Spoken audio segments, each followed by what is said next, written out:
Well, thank you everybody for joining. My name is Ross Smith. I'm one of the members of the Seattle Women in Tech community. And just a quick introduction to the Seattle Women in Tech Consortium, for those not familiar, built by a group of community-focused volunteers who want to make a real impact on the Seattle area. We do have now that everything's virtual. We have people from around the world, really. But we're really striving to put Seattle on the map for women in technology. And our goal is to collaborate with other Seattle area groups to help connect women and allies working in the tech industry for support, job opportunities, and building community. This speaker series we started last year, kind of took some time off over the summer. Wanted to thank and welcome Deena Pierott, founder of iUrbanTeen. Thank you, Deena, for joining us today. Really appreciate it. And having me. Yes, let's just jump right in. Tell us a little bit about your background. Oh, God. Okay. Well, my background is so eclectic. God, where do I start? I didn't start off in STEM at all, so I'm an accidental STEMinist. So my background is actually more in diversity and equity work.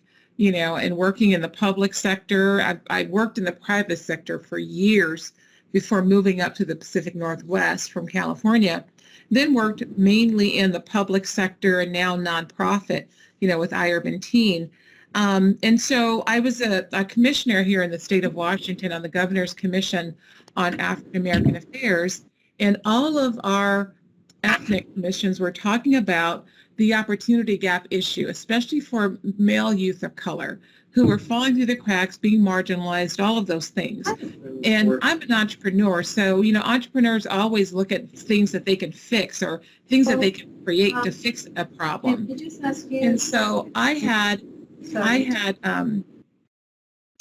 started thinking about, okay, what can I do to put a dent in this? So over time, I became part of a Chief Information Officer Council in Oregon, and I walked into the room, and there was a room full of white men. I was it for diversity, and I instantly started thinking, so here we have these youth that being marginalized, disenfranchised, clearly no pathway for careers, but in this room is where the future lies. So how do I bridge this divide? So that's when I came up with iUrbanTeen, and the rest is history. I mean, God, we launched in October 2011, and since then, because we launched in Vancouver, Washington, but since then we've expanded to 4 different states. We've worked with over 10,000 youth, and we have an extremely high retention rate. And I have gotten so many national honors, because of this program. So that's why I say I'm kind of an accidental STEMinist, because our program focuses on it's STEM plus arts, and all the eclectic programs that we have. I have to sit back and just look at it with amazement myself. Excellent. Yes, congratulations. It's really grown tremendously since I've known you. And yes, it has. Tell us, in the early days, what were some of your biggest challenges? My biggest challenges, Ross, and this is where I want to give praise to you, but my biggest challenge was lack of support. Lack of support in helping me move the needle, moving this program forward, the lack of funding. We weren't funded at all, even after the White House honors. We weren't really funded at all until just a year and a half ago, and we're going into our 11th year. And it's so extremely true. And I hate to keep saying this like a broken record, but when you're a Black female founder, it's not quite the same if I was someone else.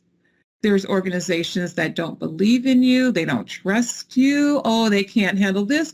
Or we'll give you a few crumbs, or they'll want to try to mentor you instead of sponsor you. And it wasn't until Bobby Wagner of the Seahawks, a year and a half ago, right before George Floyd's murder, he found out about us and made us his nonprofit of choice for a contest that the Seahawks was having. And he won, so all this money came to us, and that was the largest influx of money that we had ever received. I didn't even know what to do with it. After that, then other companies started coming forward and all. But I want to say I always want to thank you, because you have been one of my biggest sponsors. I don't think I would have the relationship with Microsoft right now if it wasn't for you.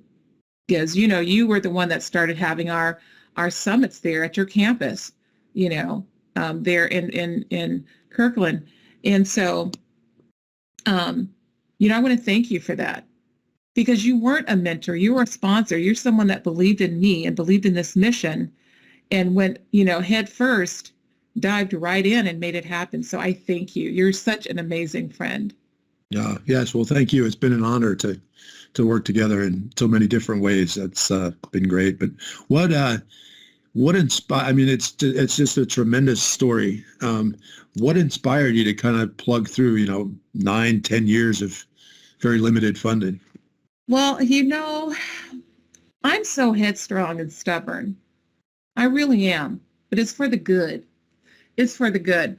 I'm laser focused. I know exactly where I want to go with something, and I'm not one to take no for an answer.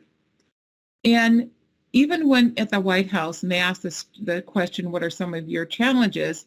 And I said, of course, mine was funding. But I also said, and I meant that, I mean it even to this day, that we're here for the long game. Our youth in the communities are used to people coming in with a one-time fix and they're gone. But we're here for the long haul. So funding or no funding, I could pull a rabbit out of my hat like nobody can. And so what kept me going was to see that spark in these students' eyes when we're bringing this information to them. What drives me is knowing that we are building this yellow brick road for these students and these families. So that's what drives me. And I knew, Ross, that it was just going to be a matter of time before that funding would come in, and usually it takes 7 to 10 years. Well, we met that mark, and we're still continuing to grow.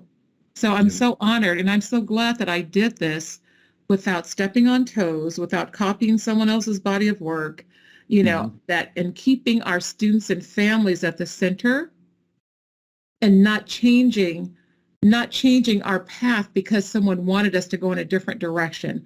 So I'm really proud. I'm proud of the work that we've done with iUrbanTeen, and I'm glad that I stayed focused and I didn't drop the ball on it because we didn't have funding. Yeah. And how many students have gone through the program? We've over 10,000. I would say the last count that we had, that was the end of last year, was 10,288. But we consistently have new programs going on. Like right now, we have our chess clubs that are starting up, with the new kids coming in to play chess, learn how to play chess.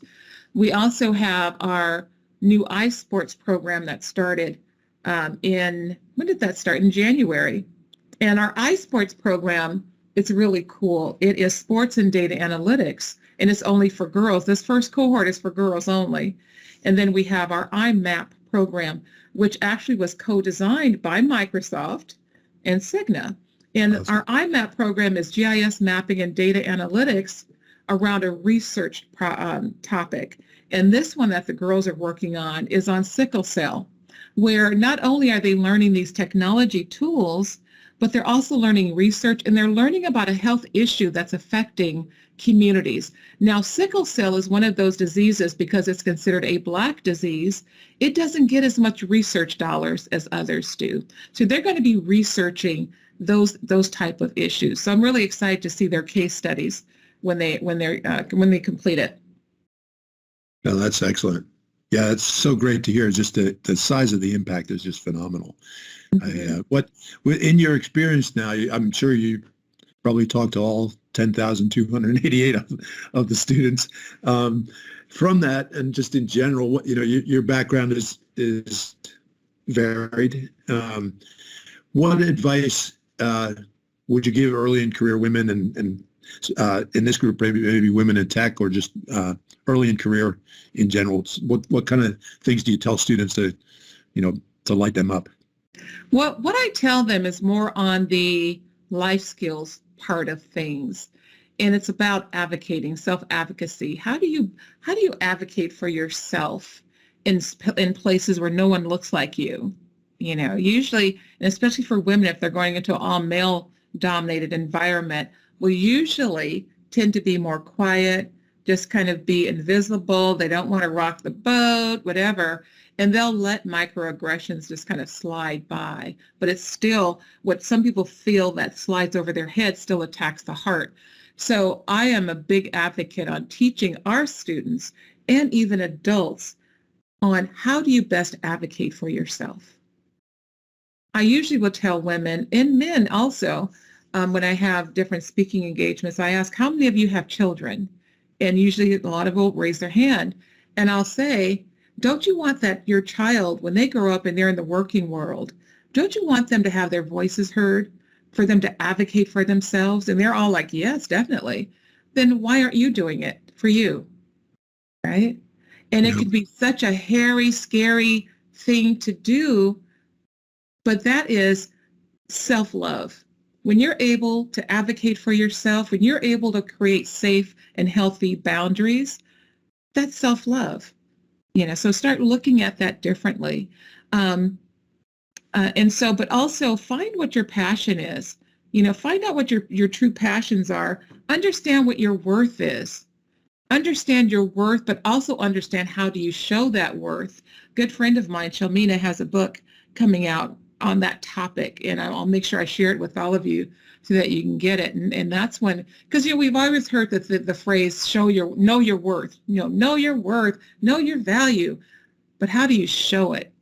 Because it's one thing to know it, it's another thing to be able to show, that worth, and that comes with confidence, self-advocacy, setting healthy boundaries, all of those things. So I would say before you go try to make that trajectory into up that ladder, start honing in sharpening your muscles in some of those areas first. Yeah. Oh, that's great. Yes, great advice. Very interesting. Mm-hmm. The kind of along those lines, maybe, what are maybe one or two of the most inspirational stories of students going through your programs? Oh my God, there's so many, Ross, because now we have so many students who are in college that have worked with us through middle school, high school, now in college, and a few of them have graduated college. And we have one, Jada, who's actually working at Microsoft as a program manager.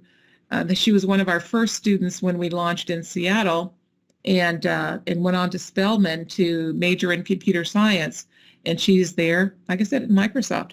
We have a lot of other students that are majoring in cybersecurity because, we had cybersecurity classes and programs. They're majoring in computer science. They're majoring in engineering. They're majoring in environmental sciences because we also have that environmental part of it. When I first started iUrbanTeen, I knew I wanted something that was multidimensional. I didn't want to focus on one area. And usually people have coding programs, teaching how to code. Let's code. Let's do this code. There's more to it than coding. There's so many other options available. So we want to make sure that we show these kids the full gamut, because I tell them what you see and learn today may not spark an interest, but this might, or this one might, or this one might. So allow them the grace to decide what direction they want to go into. And what's more important, they'll now know what they're not interested in, which is equally as important. So like I said, we've had so many success stories. And for me, the biggest sign of success is when these students come back and they want to intern with you or they want to volunteer with you. So they want to stay tethered to us, which to me, that's my measure of success. Yeah. Oh, that's wonderful. And just a call out, if you have questions, you can start to put them in the chat.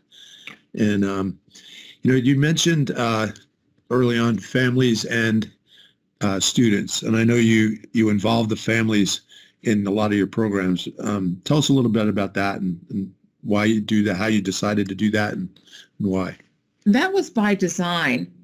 I wanted iUrbanTeen to be a community of more than just the students, but whole families. So it's not uncommon, as you know, to come to iUrbanTeen events and see grandparents there, parents, aunt, uncle, cousin, big brother, big sister, a little one there, It's not uncommon. That's normal for us. You honor the family by inviting them in to make them be a part of the fabric of iUrbanTeen. That has been our biggest success points ever. That has what kept us big. That is what kept us going all those years without any funding. The grassroots marketing of the parents, sharing with other parents, sharing with other kids, all of that whole little ecosystem, was created by design. I also want the conversations to continue at home. So whatever they're learning in our workshops, the parents are learning right along with them, so they can keep those conversations going. I had one of our parents, who both of her sons are legacy students with iUrbanTeen, and she sent me a letter. Oh God, a couple of years after we launched, and she said, "I just want to thank you for the programs in iUrbanTeen, because before it was like pulling teeth to get Marcus and Marquise to even talk about school, to talk about opportunities, to talk about the future. But now every time we go to your events, we talk for hours about the possibilities." So even continuing and helping that communication at home is also one of the reasons why I involve families. That's a great idea. Mm-hmm. We got a couple questions in the chat. First one is, who is your inspiration?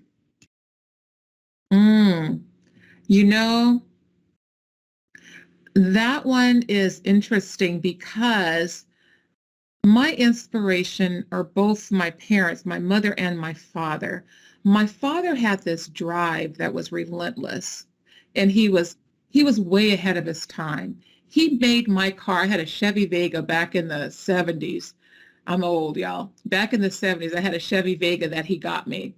And something happened to the ignition. He took that whole thing out and put a push button start in that car. I was so embarrassed. I was like, a push button start? Now what do we have? All push button start cars. But my father was an ultra creative, and whatever he thought of, he did. I do that as well.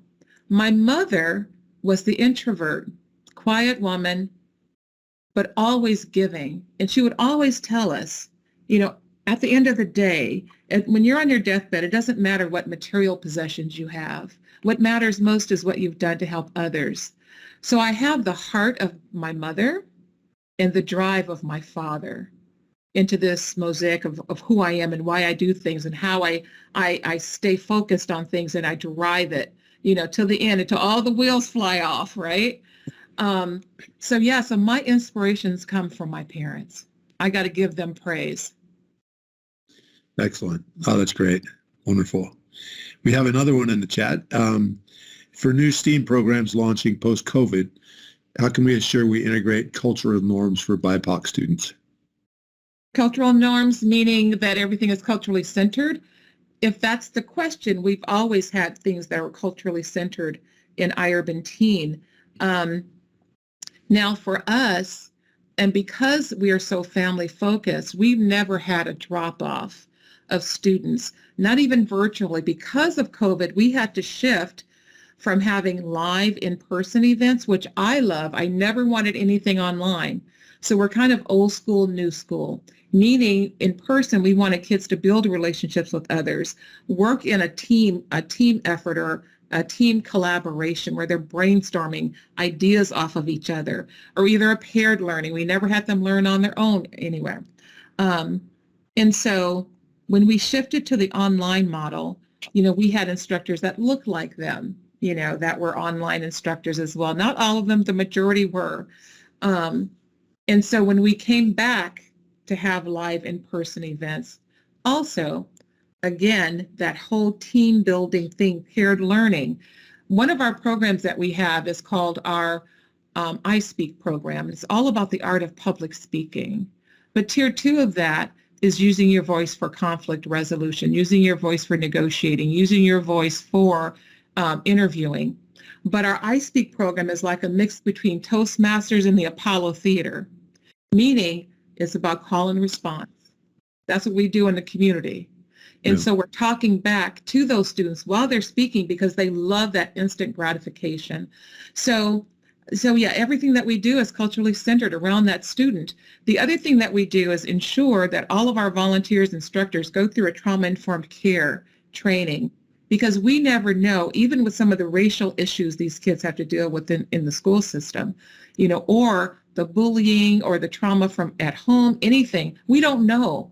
So it's better to go through that trauma-informed caring so that your body language isn't sending a signal that might be intimidating for that child. I hope that answered your question. Yeah. Kimberly, did that answer your question? Yes, thank you. I asked that for my staff. They're going to be happy with the response. Okay, thank you. Yeah, absolutely. Great. We have another one in the chat. For people who may want to get involved or volunteer with iUrbanTeen, are there opportunities? Oh God, there's always opportunities. We always need, like even for our coding programs, we need folks to help teach the kids how to code. We need chess instructors for that new iGambit chess club that's coming up. We have 2 right now for Seattle, and I think we have 2 in Vancouver. But we're going to different, and I know Microsoft and all these other women in tech are all over the place. But we're Seattle, Portland, Los Angeles, Dallas, Houston, and we're expanding to Austin, Northern California, and looking at New York and Florida as well. So we need assistance. We need volunteers in every city that we're in, to help work with the students. But the important thing is that if you've never worked with students before, especially with culturally diverse students, then there's little training things that you need to go to. The other thing I want to add in talking about being culturally centered, because of my work in DEI, when we do have companies that will ask for interns from our high school students, they have to go through a cultural competency session with me first before our kids arrive there, because I don't want our kids to feel that thing that they can often feel walking into a workplace if you and your team aren't aware of cultural differences and how to be inclusive. Yeah. Excellent. Great. And for those in the meeting here, Patricia, thank you. It's iUrbanTeen.org is a place to contact. One of my board members, Tricia. Hey, Tricia. Hi, Deena. Hi there. Excellent. So I have to ask, you've been to the White House multiple times. Tell us about that a little bit. Ross, you went with me on visit number 3 because I kept, when did Ross go there with me? And that's how you and I connected, was over the White House stuff. Yes. But Ross, it was I still think about it and can't believe that I was in there in President Obama's White House 4 times.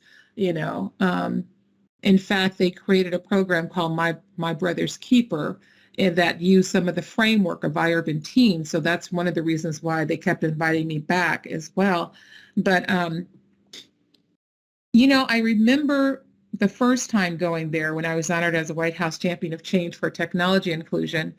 I remember just standing outside looking at it in disbelief that I'm going in there, but then a deep sense of sadness, because I lost my mother quickly in 2010. She died suddenly, and this was 2013. So I just have this sense of sadness that my mother's not here to see me being honored by our first Black president, and I'm like, so. But then I realized I was rubbing the ring that I put on my finger the night that she died, and I've never taken it off.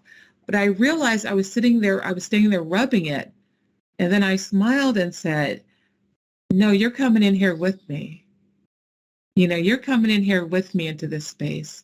And so I smiled and I went on in there. But you know what I did? Because I have no filters or no sense, right? I'm in there walking around taking a tour by myself, and I see Michelle Obama's office. And so I said, I'm just going to walk in and say hi. So I'm trying to pull on the door and it's locked, and I'm still trying to pull on it. And then I realized, you idiot, there's cameras all on you right now. The CIA is going to be running in here. And so then I quickly took off and went to the meeting room that we were having, the meeting one with the other folks. But it was amazing. Each trip, it was magical. Don't you agree? Because you've been there how many times? 2 or 3 times. Also 4. What? You matched me? Yep. Oh, I'm wait a trying to minute keep up. now. Trying to keep up. We got to go back. We got to figure out how to get back there again. Yep. Definitely. Excellent. No, that's great. Yeah, it's definitely an honor. But I was also equally, impressed by and honored with was, I think it was the next year, was honored in the Lincoln Center in New York by Ebony Magazine as part of their Power 100 list, which is the top 100 African Americans, in the country, and also being honored. And I'm sitting here going, my idol, Oprah Winfrey. So it was Oprah, Magic Johnson, Berry Gordy Jr., Van Joe, a whole bunch of them. And then there's me, from Washington State. So that was still, I just had to keep pinching myself going, am I really here? All because of iUrbanTeen. We didn't have any funding, but I was getting a whole lot of props. Yeah. Wow. That's amazing. I know. Very inspiring. So some more advice for us, like how you've obviously changed the world, certainly for 11,000 or 10,288 students and sort of everyone you've touched there. What's your advice for those of us, to keep going, to get involved, to change things? Like what sort of things should we think about in terms of sort of changing the world? Well, everybody can change the world. It just takes one person, Even when I think about when I do my work in diversity with different clients, and we talk about systemic racism, and all those policies involved with it, someone created that. People created that. People can unchange it, So I tell people, especially women, especially Black women, don't negate the power that you have, We're all so mighty powerful, but we let society dictate that we're not. We're very extremely powerful. It took me a long time to realize the power that I have and the power that I have to change things, But I would say first, clearly understand what it is that you want to do. If you see an issue, it could be, it could be a homelessness issue in your community. It could be something, cars parking crazy on your street. Anything that you can change, and you may want to start off small, start doing that. Or if you see someone like me changing the world in education for our students, come on board. Be a part of that movement, to help drive change. But everyone has it. Everyone is powerful. Everyone deserves to have their voice heard. So, I don't know, for me, like I said, I have that drive of my father, and I'm extremely extroverted, but I have that heart of my mother to create change for good. I center humans at everything. What's going to make that impact for Ross, not what's going to make the impact for Microsoft, but what's going to be impactful for Ross moving forward. So I look at people in my world, in my Pollyanna world, which is the Black version of Pollyanna, everyone is good until they show otherwise. And I always want to keep that idealistic, optimism. No matter how old, I'm 63 now. Yes, I know I look younger. I always have to tell myself that. But I think I will always have that optimism and that idealistic point of view. That's great. What a great Ross, message. I want to ask you a question because of all the work that you do, and how you sponsor me and always try to find ways to help me and others, because I know I'm not the only one. What drives you? What makes you do that? I just enjoy helping others. I get satisfaction, and I'm grateful for the positions I have to be able to do that. and the impact I'm able to make.